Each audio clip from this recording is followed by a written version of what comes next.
help with them, Mrs. Cord? Oh, I can handle it, Marshal.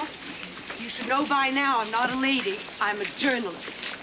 All right, suit yourself. Oh, by the way, Marshal, have you started looking for another line of work yet? Well, that ain't gonna be necessary.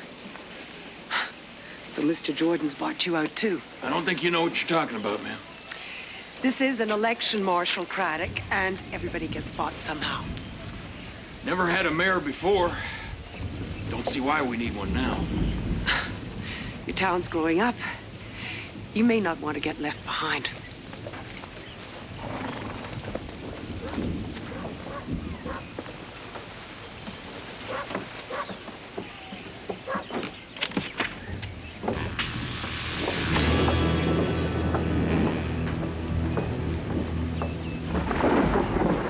Marie?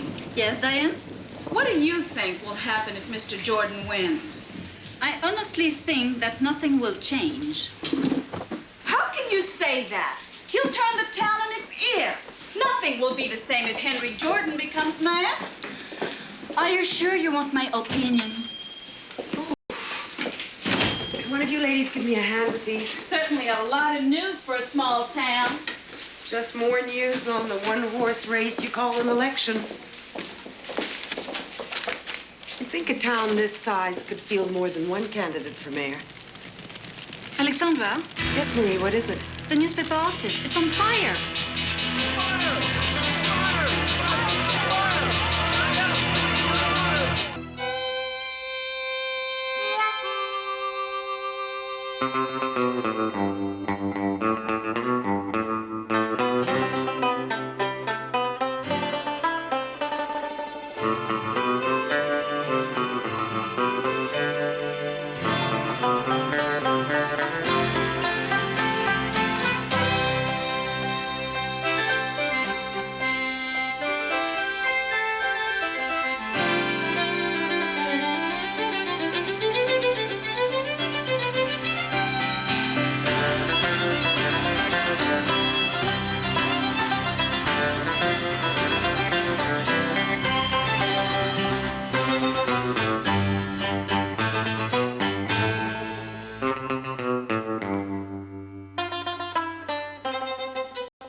You best wait outside, ma'am. It's my office. Stand back! Don't go in there, man! Do you have any idea who did this? Well, from what I've heard about this newspaper, anyone who can read might have done it. Well, that would leave you out, wouldn't it, Marshal? Well, whoever did it had no intention of burning it to the ground. What are you talking about? Well, if they wanted to destroy this office, they wouldn't have done it in the middle of the day. Mrs. Cord, you realize that this was just a warning. They can warn all they want. I have no intention of shutting down this newspaper. I don't know why you won't run. I'm a saloon keeper, Diane. If Jordan wins, this town will become nothing more than a supply camp for his ranch. A town full of cowboys and drunkards. Good for business. Sack Denny! I thought you wanted to live in a town you could be proud of. A town with a church, families, why, a school someday. Fine. In 2 years, when no one can recognize this town, you can tell everyone that you didn't do anything about it because you, Mr. Denny, well, you had a saloon to operate.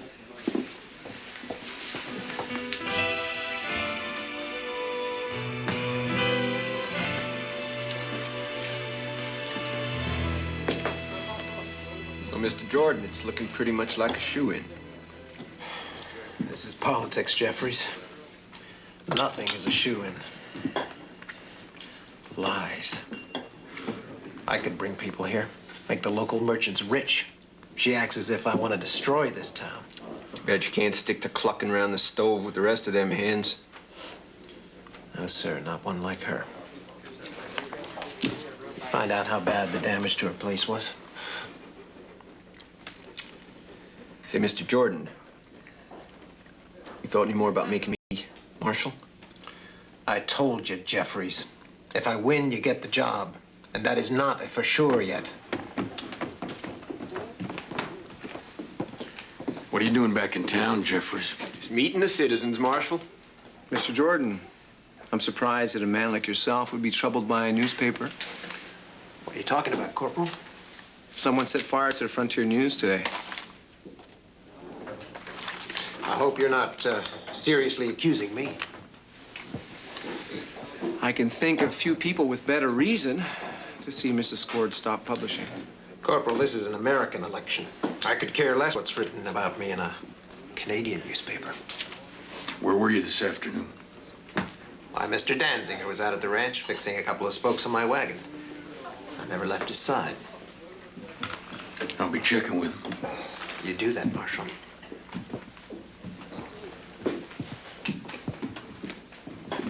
Seeing as how it could well be your last official piece of business. Oh, didn't I tell you, Corporal? After the election, Mr. Jeffries here is going to be the Marshal's successor. My husband was a typical journalist. When he died, all he owned was his printing press. Alexandra, why are you fighting so hard against Jordan? I had to move up to Canada because of threats made by men like him. Besides, a little mudslinging keeps people interested in the paper. There must be more than that. Yes, well, I'm still naive enough to believe we can find a politician who works for everyone's interests, not just his own. Why don't you just report the facts?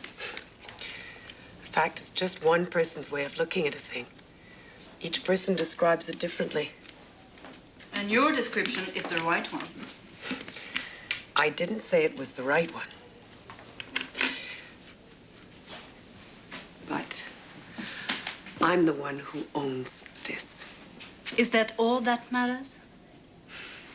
Marie, you've been out here too long. You've lost your sense of humor. Well, it's just a job, ain't it? No big deal. He hasn't won yet. He's the only candidate, though. You know, come to think of it, this is the longest I ever held any job, except the Army. I think the pay was the same, too.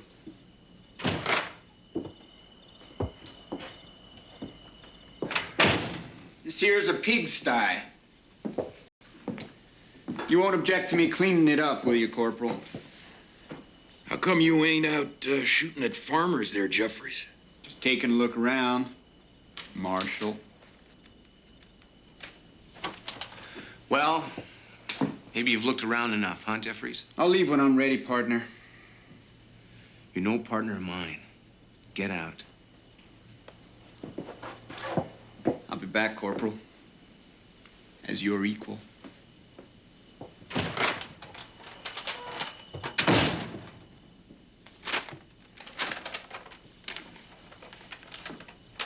You know, all of a sudden, you don't seem so bad. I don't suppose that newspaper of yours has got any advertisements for help needed, does it? Why, are you planning on taking up reading, Marshal? Could be looking for other employment. If Jordan wins, he's hiring Hank Jeffries as marshal. Would he do that? Well, he'd be stupid not to want a marshal with the same views he holds. And I certainly wouldn't call Mr. Jordan a decent man. So, you're saying I am? No. But you have potential. Ladies and gentlemen, can I have your attention, please? Diane, what are you doing? I heard Corporal Bennett say Jordan was going to make Hank Jeffries the new marshal. Jeffries? You are going to change that. Diane, If you don't, who will? I ain't no politician. You are now, honey. Ladies and gentlemen, I'd like to introduce our newest candidate for mayor of Bordertown, Mr. Zach Denny.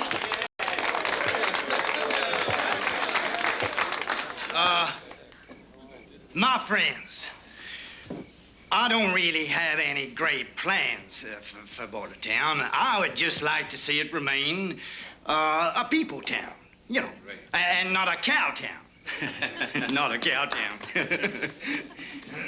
Henry Jordan thinks we should increase the ranch lands. Zach Denny thinks that Mr. Jordan is wrong. Because he ain't been around here long enough to know any different, right? Right. Maybe I won't have to train a new marshal. Hush up, Bennett. I'm trying to listen to the man. But I will tell you one thing. It does rankle me when a newcomer comes into town and starts telling us local folks how to run their business. Huh? Yeah. So I say to heck with Mr. Jordan and his new ideas. Bordertown is just fine the way it is.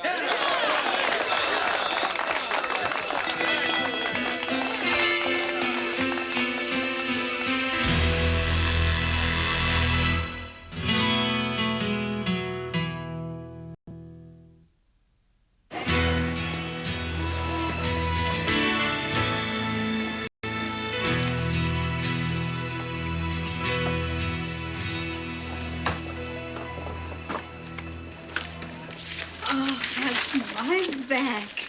Best headline I've written all month.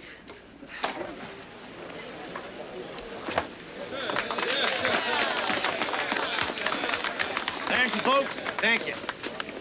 That Denny won't let you down. I promise. Frontier News. Latest edition. Here. Corporal, I do not want that paper coming across the border. That woman is interfering with an American election, and I would appreciate it if you Canadians just stay out of it. I recall hearing you say you didn't care about a Canadian newspaper. She is slandering me. Mr. Jordan, even if I wanted to, it's not possible for me to stop the distribution of that newspaper. And arrest her. On what charge, Jeffries? Libel, or whatever it takes. Mr. Jordan, I don't propose to run your campaign for you. But don't you think you should fight your opponent and not the messenger?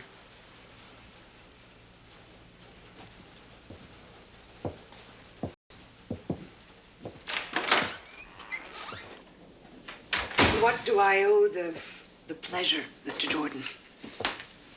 Mrs. Cord, you said a lot of things without talking face to face.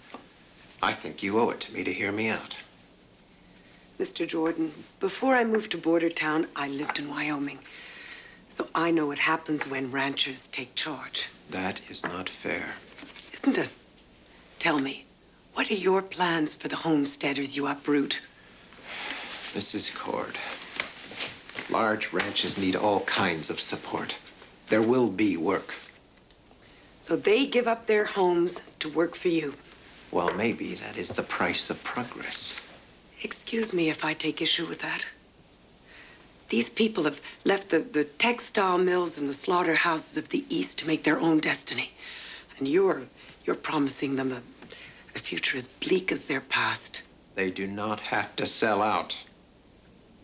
In Wyoming, the farmers who didn't sell out were burned off their lands. My husband died trying to stop that. And I'm sorry about that, Mrs. Cord, but that has nothing to do with me. You're a rancher. You'll do the same. And that's where you're wrong, Mrs. Cord. I should have known. It was too much to expect a fair hearing.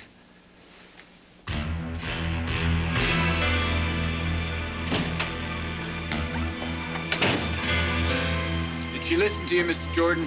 Yeah, I don't think she heard. Just wish someone would get rid of that blasted paper.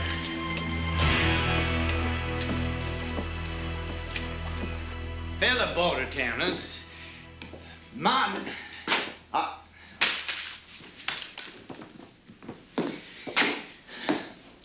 my friends. Zach? Howdy, Marshal. What's on your mind?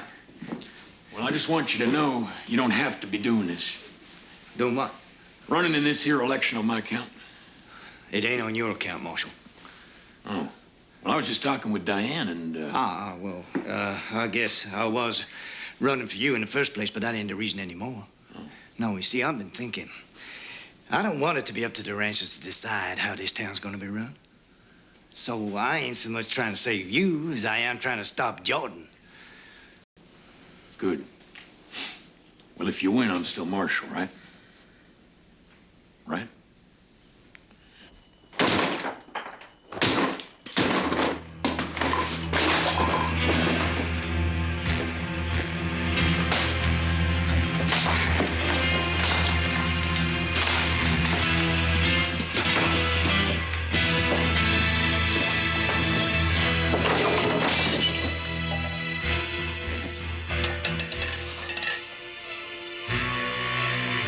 If there's someone here, show yourself.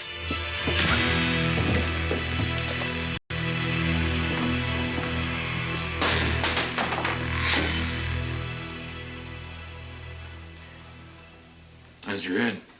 Oh, thanks for the concern, Marshal. Marie tells me that I'll have a headache for a few days. It had to be one of Jordan's men. Can it be repaired? The press is ruined.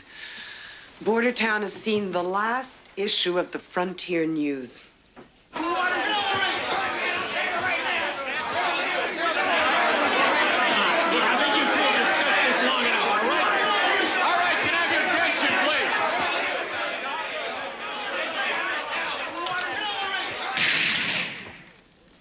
Better. Now, two candidates here. We're gonna do a little speechifying, and then we'll have the vote. All right? Jordan, you call it. Now, I've been living in Bordertown just about as long as anybody. So there ain't much I can tell you folks about me that you don't already know. Only hope some of it's good. And I intend staying in Bordertown my whole life because I like it here, just the way it is. Yeah. Nice little town where us Americans and Canadians can get along, huh? Yeah. Town where you can raise your children and live your own life. And a town where Jack Craddock can stay on as Marshal. Well, I guess I don't have too much more to say, except I would like to thank my wife, Diane, for giving me the nerve to stand up here today. Thank you, honey. And thank you, fellow Bordertowners. Thank you. Thank you. Come on, Zach. Now, unlike Mr. Denny, I haven't been here forever, but I have chosen to live in Bordertown. And I know that if we want to stay even with the rest of the country, we've got to concentrate on cattle, not small farms that can only feed one family. I want to make Bordertown a great town, not a ghost town. Now, I'd like to introduce to you my choice for Marshal, Rancher's Marshal.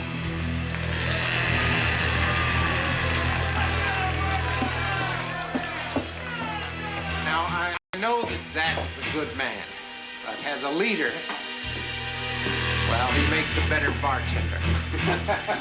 Thank you.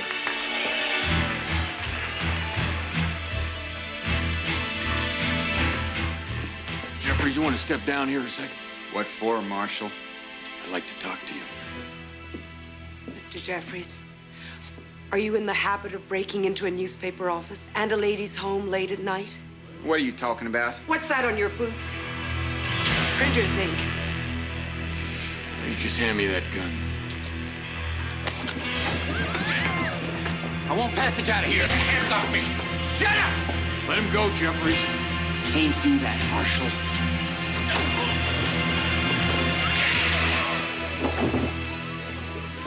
Mrs. Cord, everybody, I just want you to know that I knew nothing of Jeffrey's actions at the newspaper. It's all right, everyone. It's all right. Fun's over. It's time to vote.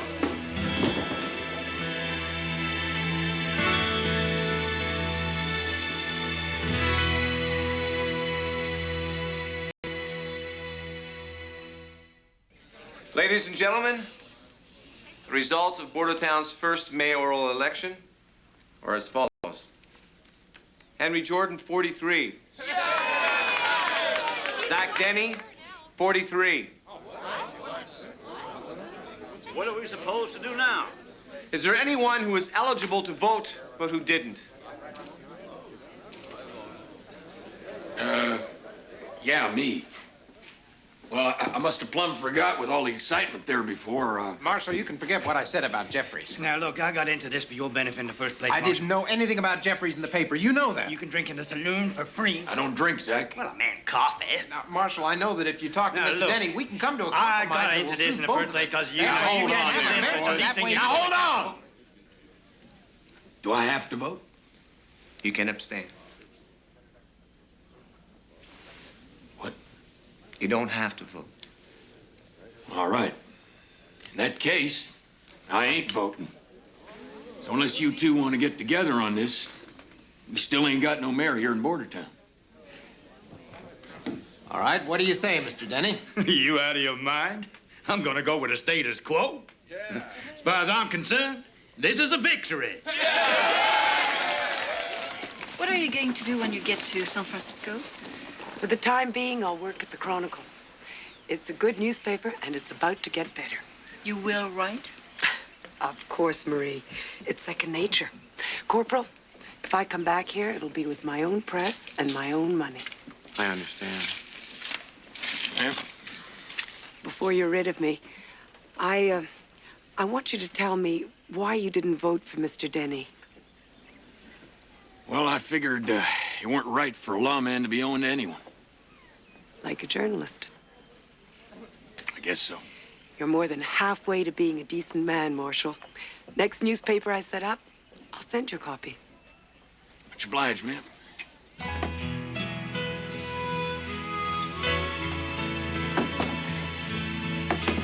Bye, all. Bye. Bye, Marie. What are you going to do with a newspaper, Jack? I don't know. Guess I'll start wallpapering my cabin.